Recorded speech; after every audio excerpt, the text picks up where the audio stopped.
Hello, BookTube. I've got a little mail for you on this Friday, this bright sunny Friday. Kind of looking at the bright sunny blue skies and the fragrant breezes and whatnot, with a little bit of longing, because some reliable weather forecasting models are saying that next week it's going to rain.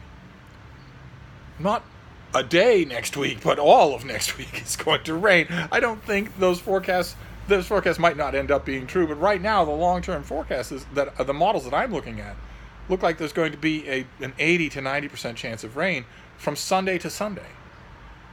So this might be the last sunny day for a while. But I've got 4 packages here. We'll see if anything is particularly squeal-worthy. No boxes, but still could be something really good. And I have to keep in mind that a lot of times you're more interested in some things than I am. That's part of the reason for these things. So, okay, I requested this.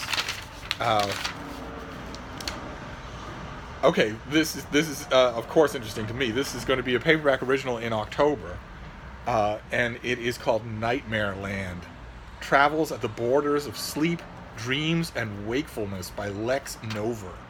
Ooh, Nightmare Land. Oh, sorry, Bean. I'm sorry,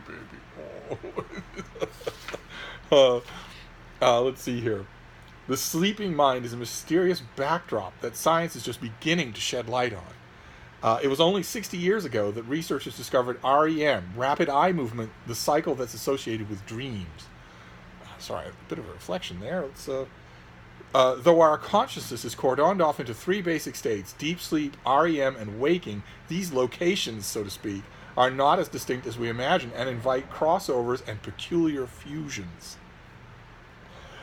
In this book, the author brings readers on a transfixing journey through history, folklore, paranormal phenomenon, and science to help us understand what happens when we sleep. He travels into these eerie borderlands where the unconscious, dreams, and strange entities intermingle under the cover of night. And these are some of the points that are investigated in the book. The rare occasions when sleepwalking goes horribly wrong. Worldwide, around 70 people have been murdered by those claiming to be sleepwalking. Folkloric figures such as the incubus, the old hag, and vampiric demons. Explanations of aliens and other paranormal phenomenon in the shifting sands of the consciousness. Ambient zombies. What is an ambient zombie? Who act out bizarre actions and sometimes commit crimes they have no memory of later. Is that because of the drug Ambien? How many of you take sleeping pills? Just out of curiosity, how many of you regularly take something aside from wine? A pill to help you sleep? And when I say regularly, is that true that you fall into the habit of you go to bed, you have a glass of water, and you have a sleeping pill? I'm curious to know, and whether or not you had to have it prescribed by a doctor. Let's see here. What else has he examined? The world of lucid dreams, the strange frontier of hypnagogia, a gateway to the dead and the font of creativity, and parasomnias, including relatively benign behaviors such as sleep talking, diet-busting sleep eating, as well as potentially dangerous actions such as sex, somnia, sleepwalking, and sleep driving. Sleep driving? What? Oh, man. All right, well, this comes out in October. It was naturally of interest to me because if this author has studied any of the scientific literature on the subject of sleeping, he has almost certainly encountered anonymized cases involving me. Patient X or Patient S or something like that. Because I sleep very little, very, very little, and it's not from hypercaffeination. I'm not as you can tell in these videos, I'm not operating in an energy deficit or anything like that. I'm just one of the rare, comparatively rare number of people who don't need as much sleep as normal people do. And my dreams are also strange. I guess everybody's dreams are strange in a way. I've been having strange dreams lately. The last 2 months. I'm usually pretty good at figuring out what dreams mean. Not meaning sent from beyond or anything like that, but why you are having the dreams you're having. If you do me the honor of letting me know about your personal life, and then you tell me a dream that you've had, I can almost certainly interpret something about why you had it. Is it an anxiety dream? Is it a loneliness dream? Is it a guilt dream? That sort of thing. Not messages from the beyond, but why your sleeping brain is a very primal thing. It deals in primary colors. And keep in mind, unlike your waking brain, it doesn't have a vocabulary. It doesn't have words. It doesn't think. All it has, the only blocks that it has to form the stuff that is, so to speak, on its mind, are memories of yours, impressions of yours, that just sort of, it sort of moves around in a very primal, lizard-like way. And if you know enough about the person having the dream, you can figure out where it's coming from.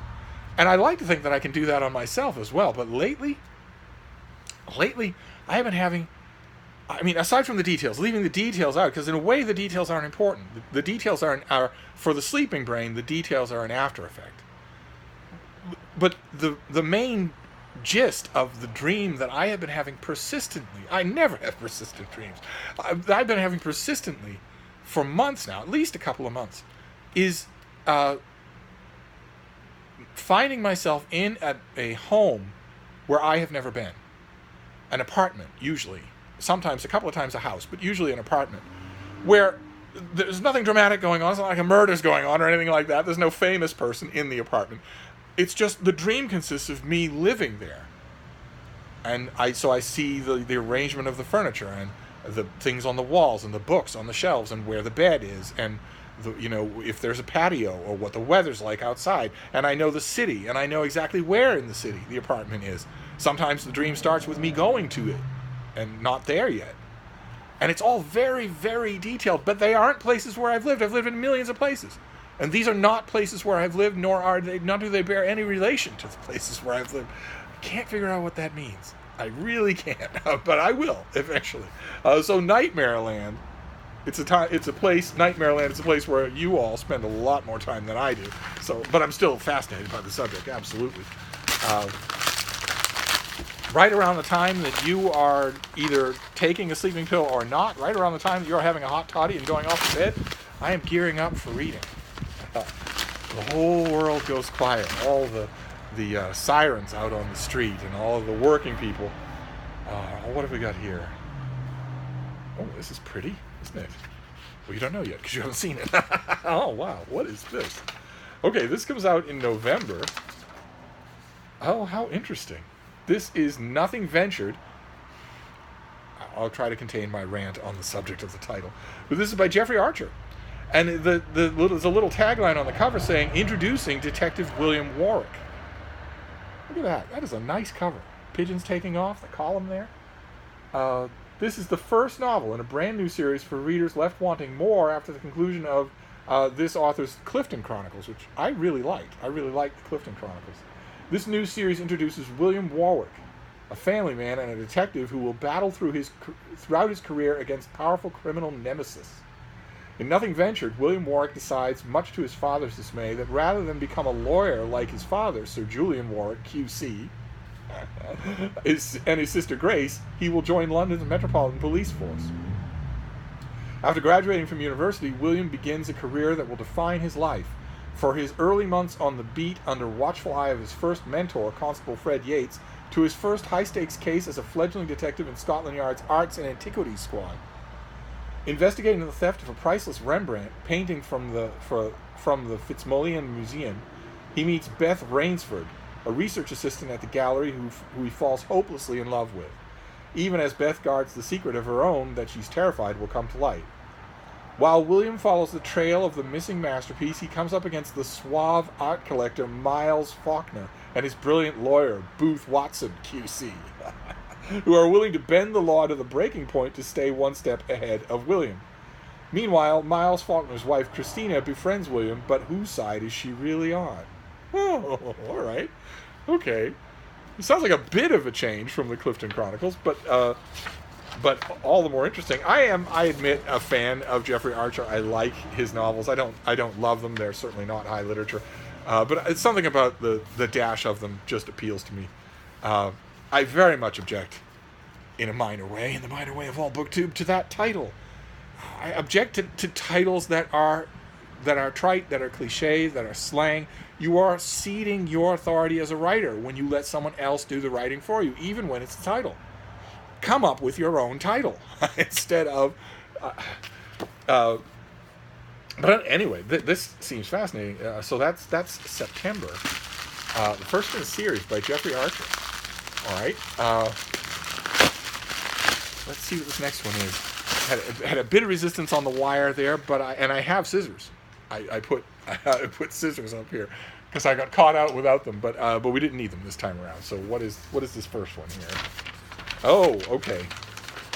All right. This is an author who has not ever done it for me. I requested his latest novel. It's a big, ambitious thing. I'm hoping that maybe I will like it. This is Neil Williams, and this is Happiness. He has devoted fans, and I have never been one of them. And let's see here. This is a story about a tiny rural village called Faha on the west coast of Ireland. A village so removed from the modern world that it doesn't get electricity until the late 20th century. Narrated by Noel Crow, an elderly man reminiscing back to when he was a 17-year-old, This Is Happiness begins the day the rain stopped. Rain on the western seaboard is a condition of living. Boy, is it ever. I spent a bit of time on the west coast, and I had to deal with rain almost literally every day. Like I'm going to next week. But Noel remembers that just as the sun began to shine for an unprecedented amount of time, two important things happened. Father Coffey announced the coming of electricity, and a man named Christie came to Faha and would change Noel forever.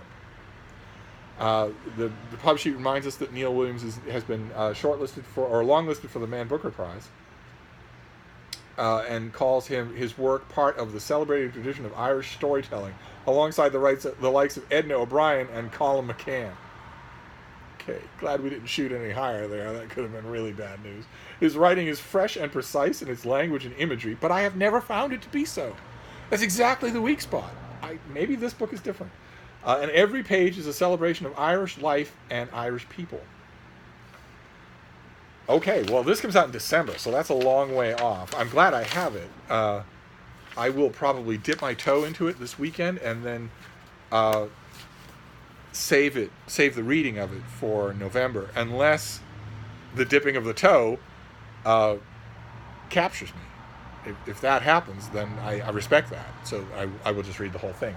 But anyway, I'd love to hear from the rest of you. Do you have better experiences with this author than I do? I don't doubt that some of you do, and I'd love to know why. Anyway, let's see here. Let's see this last one. It's a Finnish copy. Oh, great. Okay, I requested this. Talk about dipping your toe in. I requested this. This comes out soon. Yeah, this is early July. I don't think it's the only time you'll hear about it from me. I really don't. This is by Leela Meacham, who did a big, ornately produced thing that publishers spared no expense for it called Roses, that I really wanted to like, and I didn't. It just struck me as lifeless, as just dutiful, rote. And this is that author, and this is her new huge historical novel called Dragonfly. And it is a gripping new drama that follows 5 young American spies sent to World War II Paris during the height of the German occupation, who are embedded in the highest ranks of the Nazi organization. Meet Dragonfly, the code name of a team of 5 young Americans, 2 women and 3 men, handpicked for their special expertise by the OSS. The men and women are from very different backgrounds, and they all answer the call of duty, but each for reasons of their own. They bond immediately and take up their false identities as they prepare for their mission to spy for the Nazis, or for the Allies, from their various vantage points while operating in plain sight, and communicating with each other by way of secret drop boxes and a mural on a convent wall. Thus begins a dramatic and riveting cat-and-mouse game as the young Americans seek to stay under the radar until a fatal misstep leads to the capture and the firing squad execution of one of their team. But is everything as it seems, or is this one more elaborate act of spycraft?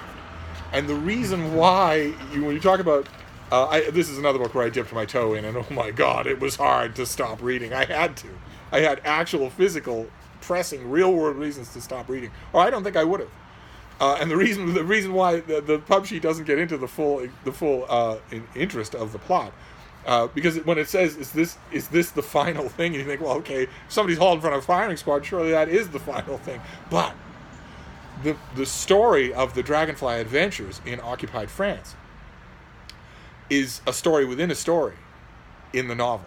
The novel starts out with the present, with 20 years later, when the Man in Brown, the so-called Man in Brown, the OSS Spook, who is the handler for the whole of the Dragonfly team, finds a book on a low shelf at his library called, what is it again? Great Ruses of World War II, something like that. What is the title? The Greatest Ruses of World War II. He finds a book on the bottom shelf of his library. It's not by a big press. It's by an author who's long dead, apparently. And one of the ruses that is talked about in the book is this hyper secret Dragonfly mission. And this is the guy who organized the mission. He knows the people who were involved, and they are clearly represented in that book under pseudonyms. And the book includes details of things that only they would know. They and he would know. They're the only ones who would know it. It's not like it ever became public knowledge. He immediately wants to know what's going on here and contacts the 4 surviving members of the Dragonfly team. Now keep in mind that pub sheet told us one of them is hauled in front of a firing squad. The other 4 are shocked. They don't know what's going on. So is that person dead? And are all the others who they seem? And you can tell, I dipped a toe into this, but it was a pretty big toe. I read for quite a while. And you can tell right away when you're reading this book that this author has complete control of her plot. She knows exactly what she's doing and is working on a huge, broad scale. I can tell already, even though I haven't read this, I'm going to read it tonight, of course. I'm going to read it tonight. But you could tell immediately when you're reading just the beginning of this book that it is not going to be one of those contemporary novels I talk about that has a crappy ending, that just gets to the end and flubs the ball. No, I think this thing was probably plotted from the back forward. And it was only afterwards, after I dipped my toe in and remembered Roses, and remembered that Roses didn't really work for me. It was only after that I dipped my toe in and read this and found myself just compulsively reading along, that I looked up the author, and she's not an ingenue. She is a long-time experienced storyteller. How refreshing is that? So I can't recommend this yet because I haven't read it, but boy, oh boy, was it a great first impression. Totally different than the first, second, third, and final impression that I had of Roses. So I'm very glad to have a copy. Very glad. Okay, so that is 2 more historical novels. We are just buried in historical novels for 2019. Just buried in them. So I don't know if this is the only mail haul of the day. I have no idea. We'll see. But I'm very happy with the results. So we have Dragonfly, which did it for me. It cast a spell on me the minute I started reading it. So for briefsies, just for a brief interval, just today, for a little bit today, I'm going to abandon Steve the Critic and just be Steve the Eager Reader. I want to know. I either stop reading. I want to know how this story works out. Then we have This Is Happiness by Neil Williams, which, the basic plot of it strikes me as a rich potential for this author to continue disappointing me.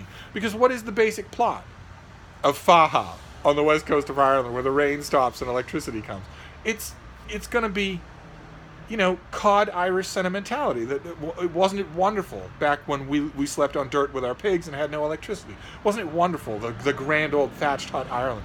And I have lived in that Ireland, and it has its charms, definitely. But the Andrew Greeley type books where or those Irish country doctor novels, they have their appeal, but you sense that half the appeal is just tugging at schmaltzy shop window sentimentality. And that has been my problem with this author. So I'm really hoping that despite everything, this is the novel that finally gets me on board with him, even though this sounds like it's going to be more indulgent of that attitude than most of his other stuff. So we shall see. Then the first in a new series from Jeffrey Archer, Following a Cop. So no idea what to expect there, except you know what you're getting with Jeffrey Archer. You're going to get quickly drawn and not deeply drawn characters. You're going to get fairly predictable plot points. They'll be good versus evil. You won't be challenged rhetorically, intellectually, ethically or anything like that. But it is enjoyable. I mean, it's page-turningly smooth reading. And lastly, Nightmare Land in an advanced copy. That's why I don't have a spine here. Nightmare Land, about all the twists and turns of the sleeping world. Oh my. So a fairly good mail haul for a Friday. We'll see if there's more, but I'm happy with these right now. So I'll wrap this up, but I'll be back. Thank you, BookTube.